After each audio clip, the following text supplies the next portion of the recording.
nombre de la Comisión de Actividades Académicas en España, de la Academia Nacional de la Ingeniería y el Hábitat y de la Asociación Hispano-Venezolana de Ingeniería y Arquitectura, les damos la más cordial bienvenida a este evento titulado La gobernanza de la diáspora, a cargo de nuestro invitado y miembro de esta comisión, el doctor Tomás Páez Bravo. Este evento se está desarrollando en momentos en los cuales justamente el país, Venezuela, que tiene una de las diásporas más importantes del mundo, si no es la más importante, ya nos dirá Tomás o nos confirmará lo que corresponda, se encuentra en otra de estas turbulencias, posiblemente pues de las más relevantes en los últimos años y que inevitablemente traerá consecuencias a favor o en contra del incremento de esa diáspora. Así que mantuvimos la organización del evento a pesar de las turbulencias que están ocurriendo en Venezuela, tomando en cuenta que varios de nosotros pues no estamos directamente en el territorio de Venezuela, pero mantenemos obviamente la información, los contactos, la sensibilidad de lo que está ocurriendo y expresamos pues nuestro deseo de que no se desaten nuevos acontecimientos de violencia que siempre han enlutado en los últimos años a la población civil del país y que también ha originado tanto esas acciones de tipo político, como las consecuencias que ha tenido económicamente para el país, pues esa migración sostenida de los últimos años, que es el motivo por el cual este tema se ha convertido en un tema de estudio relevante para el país y relevante para otros países, ¿no? Entonces, Tomás Páez ha sido un estudioso de este proceso durante muchos años y ha sistematizado una gran cantidad de información que está disponible. También ha sido creador de diferentes iniciativas que propenden al análisis, y no solo al análisis, sino a la acción de, de, de, de iniciativas relacionadas con la diáspora en cuanto a su integración, en cuanto a su capacidad de respuesta hacia los problemas que puedan existir también en Venezuela y hacia los países que reciben a esa migración. Él es sociólogo por la Universidad Central de Venezuela, con un máster y un doctorado por el College London University. Ha sido profesor titular de la Universidad Central de Venezuela en posgrado y pregrado, profesor en universidades de España, Colombia, Perú, Estados Unidos. Ha sido coordinador del proyecto global de la diáspora venezolana, del primer estudio global y del observatorio de la diáspora venezolana. Ha sido también coordinador del Centro de Estudios de las Migraciones en Florida Global University, la Universidad de Florida, en Estados Unidos, miembro del equipo responsable de impulsar el programa Emprendimiento e Integración en Bogotá, Colombia, miembro fundador del Instituto Internacional de Formación de Emprendedores de la Universidad Metropolitana, multiplicadores y docentes en emprendimiento, miembro del Consejo Asesor de la Asociación Mundial de Parques Científicos y Tecnológicos. Sin más que agregar que este comentario inicial, digamos, relacionado con el momento en que se está desarrollando este evento y la situación política en Venezuela, pues le damos entrada a Tomás para que nos comparta los resultados de sus investigaciones, de sus análisis y muy particularmente y sobre todo en este momento de sus percepciones y de sus opiniones, ¿no? Así que bueno, Tomás, gracias por aceptar esta invitación, por mantener la iniciativa de realizar el evento ante estas circunstancias y bueno, esperamos también que sea de utilidad para todos los que puedan escuchar esto o verlo en forma síncrona o posteriormente en forma asíncrona. Agradecemos a todos que mantengan los micrófonos apagados y si la circunstancia lo permite, podríamos al final dar comentarios por la vía del chat de la videoconferencia o eventualmente pues hacerlo en vivo, ¿no? Dependiendo del tiempo que tengamos disponibles para ello. Así que adelante, Tomás, bienvenido y gracias. Bueno, primero, gracias a Car por las palabras y la presentación. Gracias a Carmelo, gracias a la academia eh, y a todos los asistentes, ¿no? Cuando conversé con Carmelo hace un par de días, decía, bueno, pero en este contexto, después de ocurrido lo que ha ocurrido, en Venezuela no convendría más como centrarse en lo que está hoy preocupando a todos los venezolanos en el mundo. Y dijimos que sí, que eso era importante y además era fundamental pensar en el tema de la estrategia de la diáspora, porque Venezuela no es el viejo mapa que conocemos, sino que es una nueva geografía, una nueva realidad en la que las fronteras convencionales, el propio sentido de Estado-nación, ha sido interpelado por una realidad en la que un tercio de su población se mudó más lejos, como dice uno de los asistentes, una palabra que yo le robé a Abilio, eh, porque al final, el ingeniero Abilio que está en Argentina, porque al final queda más cerca Riohacha de Maracaibo que Carúpano, o queda más cerca Trinidad de Río Negro, allí en Guirialacosta, que Caracas. Entonces, es decir, al final estamos hablando de un nuevo contexto en el que la diáspora tiene un importante papel y lo va a seguir teniendo en este espacio, en lo que está ocurriendo en Venezuela, que no se puede calificar de otra manera sino de abuso de poder, pateo de la mesa o un golpe de Estado. Como dice una consigna por allí, si usted ganó el bingo, muestra el cartón. Yo no le puedo dar el premio si no muestra el cartón.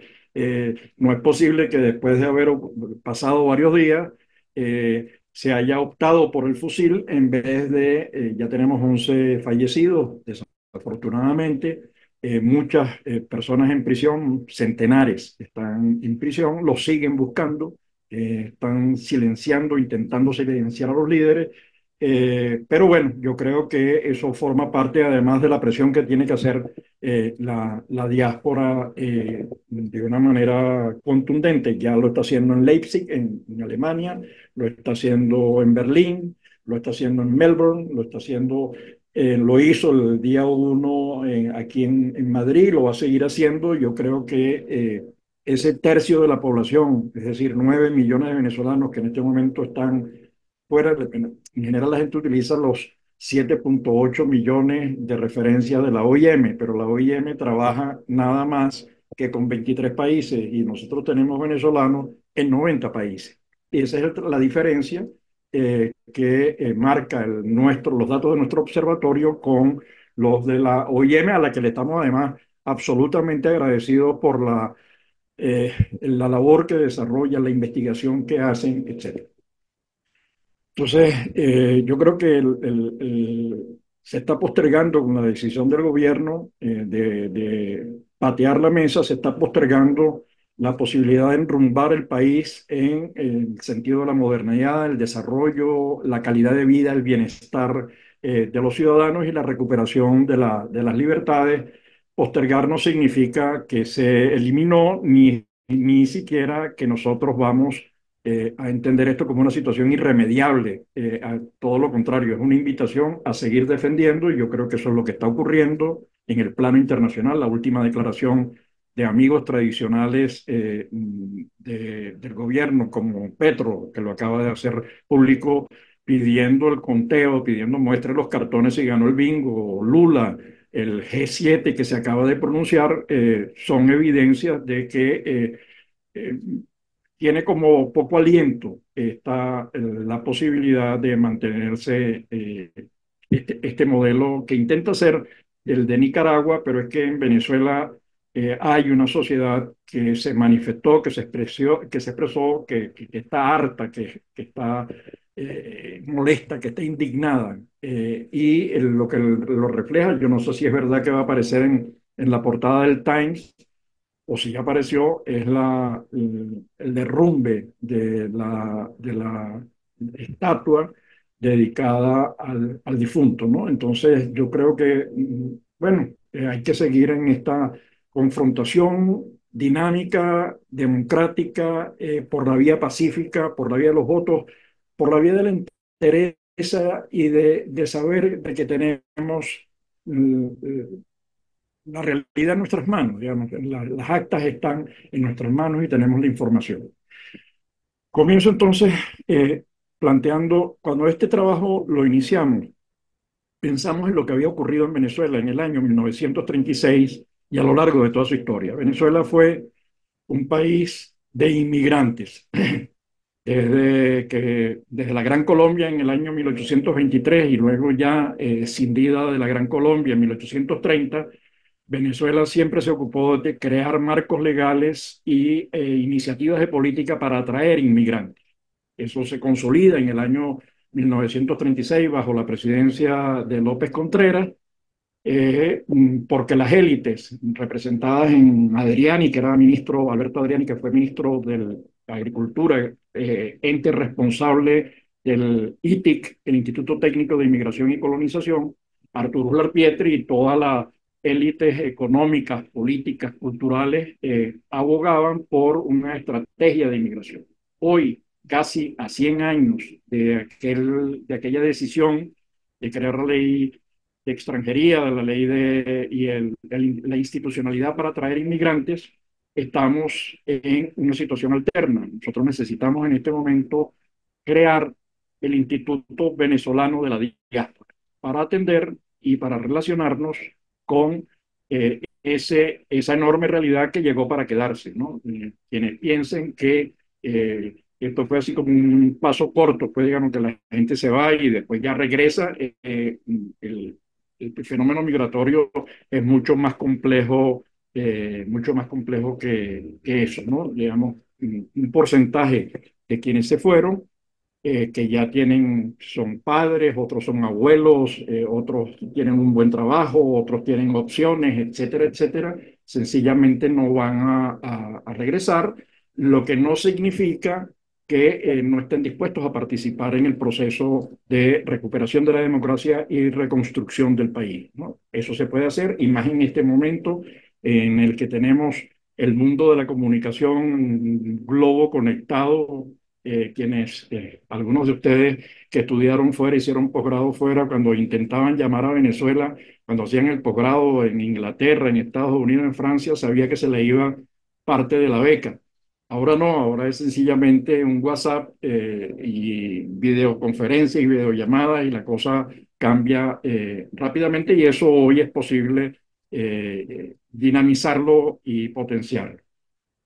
Entonces, la realidad de la diáspora es que llegó para quedarse, es que es un activo humano, que es el activo más importante que tiene cualquier empresa y cualquier país, es el que añade valor, el que genera riqueza, es la inventiva, es la innovación, es la cultura, incluso el propio desarrollo tecnológico, pues, ¿no? Entonces, digamos que ese capital humano está allí a disposición de Venezuela. Esa es la mejor reserva internacional que tiene el país, que sumada a las reservas que están dentro, que han decidido, porque la decisión de quedarse o migrar es una decisión individual, eh, sumados a esas capacidades que están dentro del país, vamos a poder iniciar el proceso de reconstrucción. Este accidente último del 28 de julio de querer violar la voluntad del pueblo venezolano, lo que hace es dificultar y quizás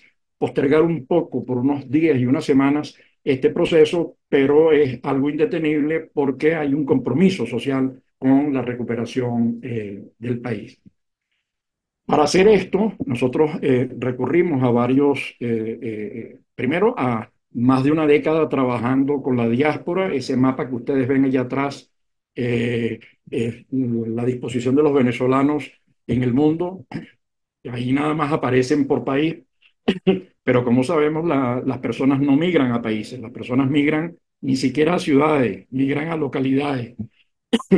La gente no migra a Colombia o la gente no migra a España, la gente migra a Tenerife o a La Palma de Gran Canaria, a Galicia, a Valencia, a Barcelona, a Madrid o Bilbao o Navarra.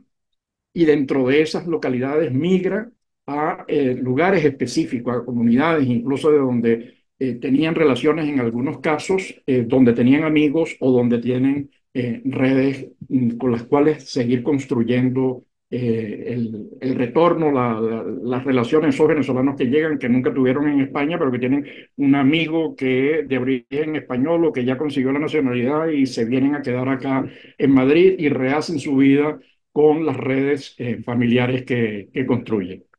Esas redes son fundamentales para entender que la migración no se produce en países, pero nosotros tenemos entonces la distribución por país y la distribución por localidad. Para entender el, incluso cuando se piensa en el tema electoral, dice, bueno, están los que están en España, votan, bueno, pero es que, por ejemplo, el núcleo de Barcelona implicaba el centro de votación de Barcelona, estaba abierto también para la gente de Valencia, pero ir de Valencia a Barcelona es un viaje, ir de Toledo a Madrid a votar es un viaje, ir de Málaga a Madrid a votar es un viaje. Entonces, parte de los resultados no pueden explicarse sino a partir de entender esa realidad física en la que opera y en la que se produce el proceso migratorio. Nosotros superponemos a ese mapa otro, que es el de las organizaciones de la diáspora. Entonces, nosotros tenemos mapeados eh, y un porcentaje de ellas georreferenciadas, las organizaciones de la diáspora en todo el mundo. Son más de 1.300 organizaciones que desempeñan distintas actividades en el área de las ingenierías, como el caso de ustedes, de la academia y tanto y la Asociación de Arquitectos e Ingenieros venezolanos en España y los que están en Perú y los que están en Argentina, pero también los que están en el sector salud, en el área de la enfermería, en el área de la salud mental, en el área del emprendimiento. Y esas organizaciones están conectadas y comienzan a trabajar y desarrollan proyectos. Y hay otras que han planteado proyectos de alcance regional, como el caso del emprendimiento o en el caso de las organizaciones que trabajan el tema de la comunicación, el periodismo y la información. Entonces, esas organizaciones son para nosotros los hilos por los que se teje la madeja de la estrategia de gobernanza de la diáspora, ¿no?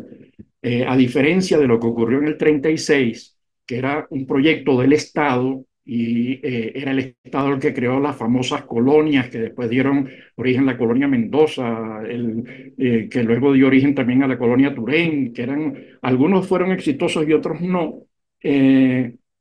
Pero en todo caso, aquello que descansó en manos del Estado, hoy la propuesta no puede descansar en manos del Estado, lo que no significa excluir al Estado de la estrategia de gobernanza, sino darle preeminencia y liderazgo al sector privado, a la empresa, a la sociedad civil, a los gobiernos locales, a las universidades y centros de investigación, porque estamos hablando de unas dimensiones. La diáspora tiene unas dimensiones que era la Venezuela de 1965. 9 millones de venezolanos fuera. Eso era el país y en ese momento había unas cuantas universidades, unos cuantos liceos, unos cuantos periódicos, unos cuantos medios de comunicación para atender esa realidad y eso es lo que tenemos en la diáspora, ¿no? Y esas organizaciones que trabajan con las uñas, las hemos trabajado, las hemos analizado, las hemos abordado por los modelos, los que los ingenieros por lo general trabajan estos temas, el modelo Malcolm Baldrige,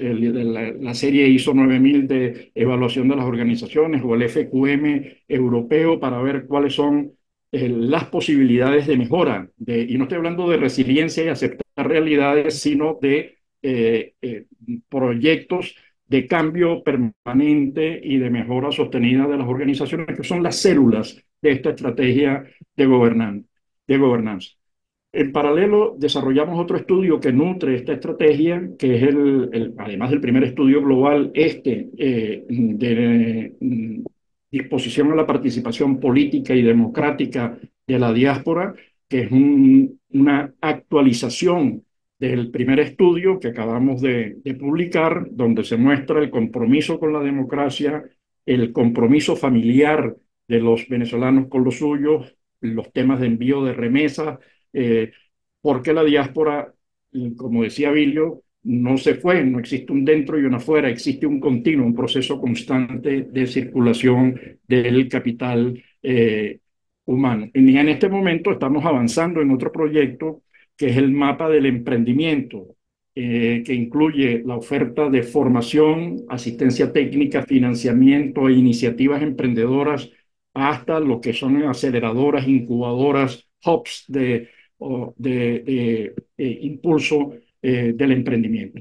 Entonces, en esa estrategia es en la que estamos trabajando, impulsando entonces la conexión de esas organizaciones por áreas de interés común, derechos humanos, ayuda humanitaria, ingenierías, emprendimiento, cultura, dentro de cultura además, música, humor, teatro.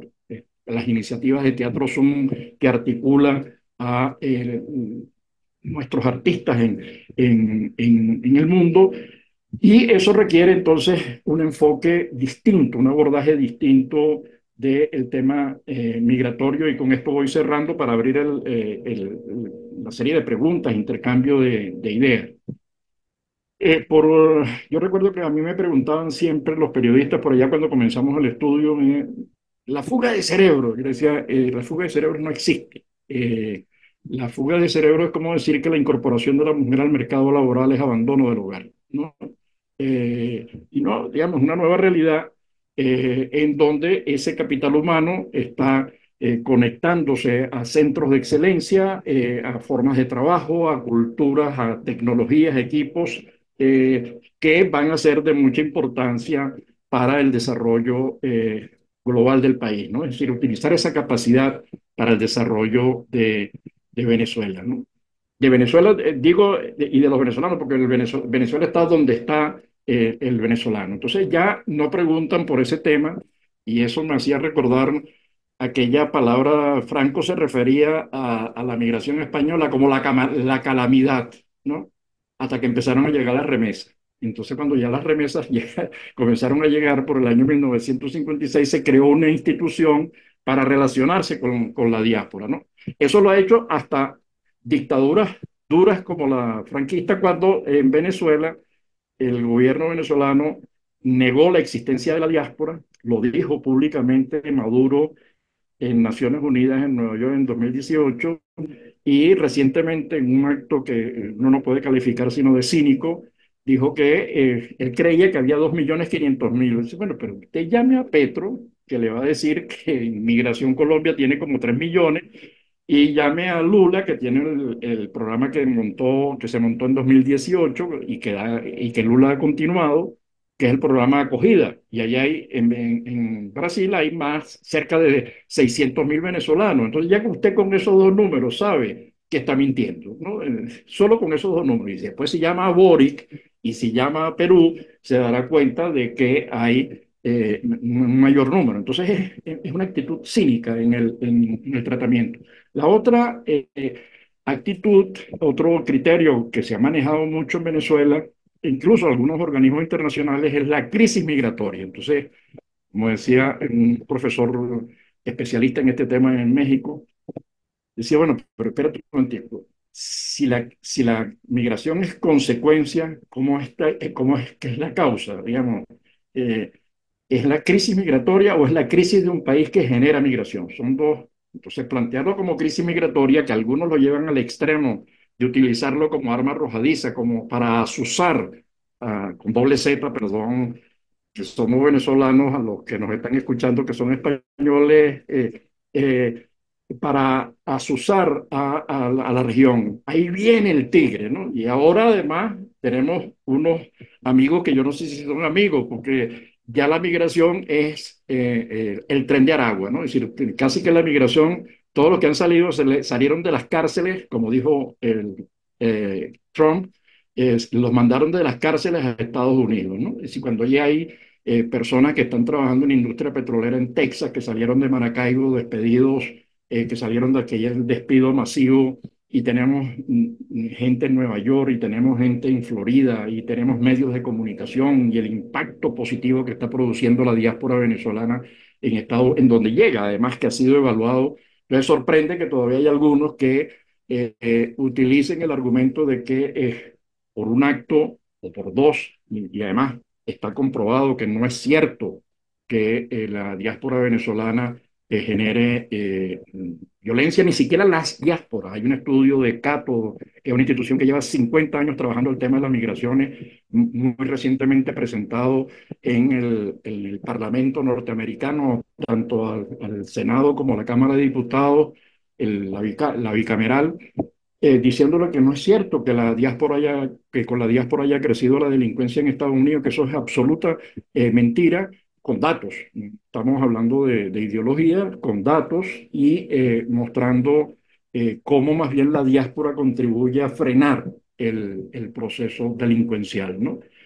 Entonces, dentro de ese argumento, nosotros decimos la diáspora es, primero es un activo, es una reserva internacional, son nuevas redes personales, institucionales, empresariales, son nuevas lenguas, nuevos contactos con nuevas tecnologías, que por ejemplo, yo lo utilizo mucho, que es el de el profesor de medicina que vive en Vermont, en Estados Unidos, que es el que sabe más, o por lo menos el que supo más al inicio de operaciones con lentes Google, utilizando la tecnología, y su primera lámina era el Cerro El Ávila en Caracas, ¿no? Que es el símbolo de la ciudad y un símbolo del país. Entonces, ese señor no perdió el tren, y además nos puede preparar a nuestros universitarios, y eso ocurre en cada una de las áreas en las que estamos. Eh, por otro lado, la diáspora ha sido pensada, cuando ha sido pensada y no estigmatizada, cuando ha sido pensada y asumida y aceptada, y hay que, en eso Latinoamérica ha sido un ejemplo. En Latinoamérica, más allá de las pequeñas nubes negras que pudiera haber en uno u otro país, ha aceptado a los venezolanos sin pasaporte, sin documentos de identidad, de manera regular e irregular, y los ha intentado integrar, ¿no? A diferencia del gobierno venezolano, nosotros siempre decimos que la diáspora comienza en Venezuela. La diáspora se la ha definido como arma bioterrorista, tontos útiles, y aquí hago un paréntesis. Las recientes elecciones ahorita en Francia está conectado el consulado y la embajada. Hay un camino como un camino secreto, pues un pasadizo. Eh, bueno, los que estaban votando en algún momento le cerraron la puerta, en la ventanilla, y empiezan a buscar por la razón por la cual le cierran y se consiguen con el siguiente dato. La delegación de deportistas que fue a participar en Francia tuvieron trato preferencial y pudieron votar y ejercer su derecho al voto, cosa que a nosotros nos parece absolutamente positivo, porque bueno, estaban cumpliendo una función, estaban en una función representando al país en la actividad deportiva. Pero lo que nos parece inadmisible es que se haya desconocido el derecho de 6.500.000 venezolanos con posibilidades de votar. Digamos. Eh, entonces no es que el gobierno no lo sepa, es que el gobierno eh, trata a los suyos, a los aliados, bueno, con todas las preferencias del caso, y a quien no lo apoya como enemigo, ¿no? Utilizando la frase de Carol Smith. Entonces, eh, esto es, y retorno entonces a la universidad, para ir cerrando, la diáspora, los países y regiones que asumen en los procesos de integración de la diáspora, lo que lo han hecho en Cúcuta, lo que lo han hecho en Barranquilla, en Madrid, en Valencia, en París, en Leipzig, en todos lados, uno lo agradece. Pero creo que podemos ir un poco más allá. Es decir, la diáspora no es solamente un activo para Venezuela, es un activo para el país que los acoge. y es un activo para el proceso de internacionalización de esas. Nosotros ya le planteamos al gobierno de Madrid, le dijimos, le hemos dicho, le hemos planteado por escrito la necesidad de aprovechar todas las capacidades de las diásporas, no solo la venezolana, la ecuatoriana, la boliviana, la colombiana, la argentina, que es muy potente. Estoy pensando en Latinoamérica, sin excluir a la marroquí, a la rumana, etcétera, que tienen un enorme peso acá en España, porque creemos que allí los contactos que ya existen, y yo creo que la propia academia es un excelente ejemplo, lo que se ha logrado en los acuerdos con la Academia de Ingeniería de España y de Madrid, por lo que se ha hecho con la integración de las academias, en los proyectos que están en marcha ya de integración de las academias.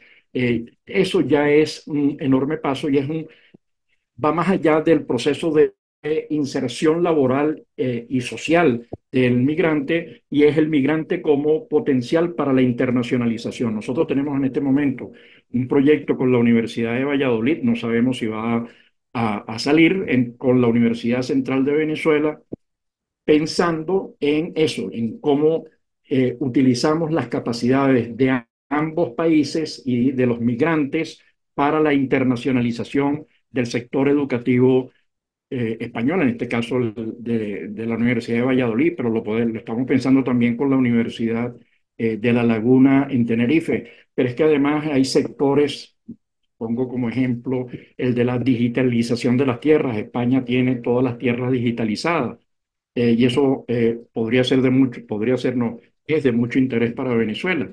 Entonces, poder tener con recursos de la Comisión Europea y capacidades de ambos países, de España y de Venezuela, sin excluir ningún otro, digo como mecanismo de integración, podríamos estar pensando entonces en que los venezolanos ingenieros, los venezolanos empresarios, los venezolanos en cada uno de los campos puede ser utilizado en el mejor sentido del término, aprovechado en el mejor sentido del término, no solamente para acogerlo, pago de apartamento, vivienda, los migrantes siempre dan más de lo que reciben, consumen energía, metros cuadrados, transporte, alimentos, etcétera, y multiplica el PIB regional allí donde llegan y el empleo allí donde llegan, sino que además sirven para la internacionalización. Entonces, lo que le estamos pidiendo a los gobiernos locales, a los empresarios, nos hemos reunido con la COE en ese sentido, eh, pensando en que esto es una tremenda oportunidad,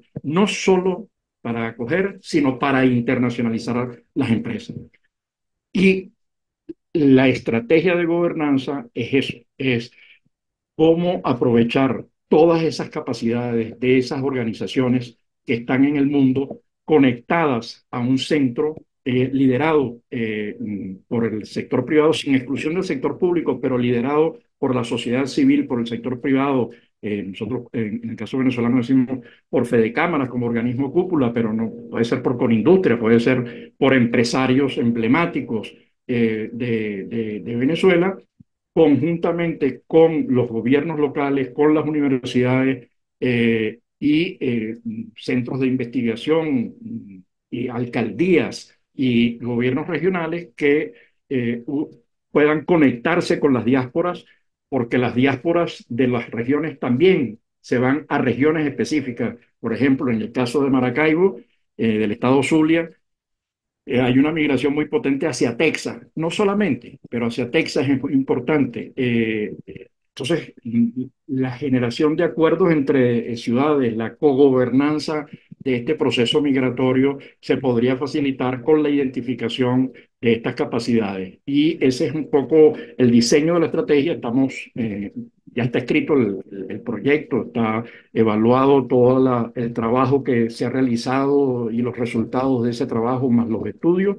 Estamos esperando conseguir los recursos para su publicación y lanzamiento ya en las próximas semanas, pero ya está listo. Digamos, ese es el proyecto de la estrategia de gobernanza de la diáspora, que en el plano político necesitamos reforzar en este momento para poder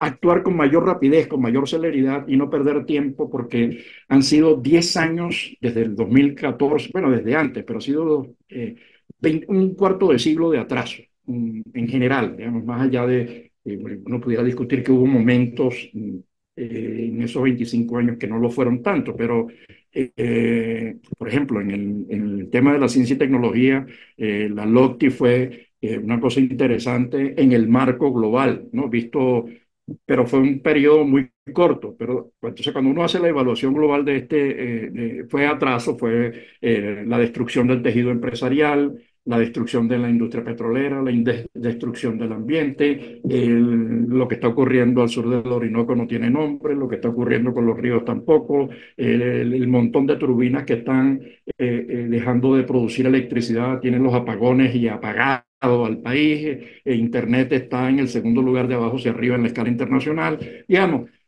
toda esa cosa requiere con urgencia, yo creo que ahí la diáspora puede ser un factor, va a ser un factor fundamental en el proceso de apoyo a la recuperación y reconstrucción de la democracia, de la institucionalidad y del tejido social y empresarial del país.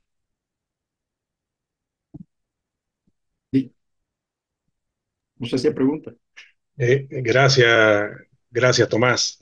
No, estaba con el micrófono silenciado porque no sabía que ibas a terminar tan rápido. Sí.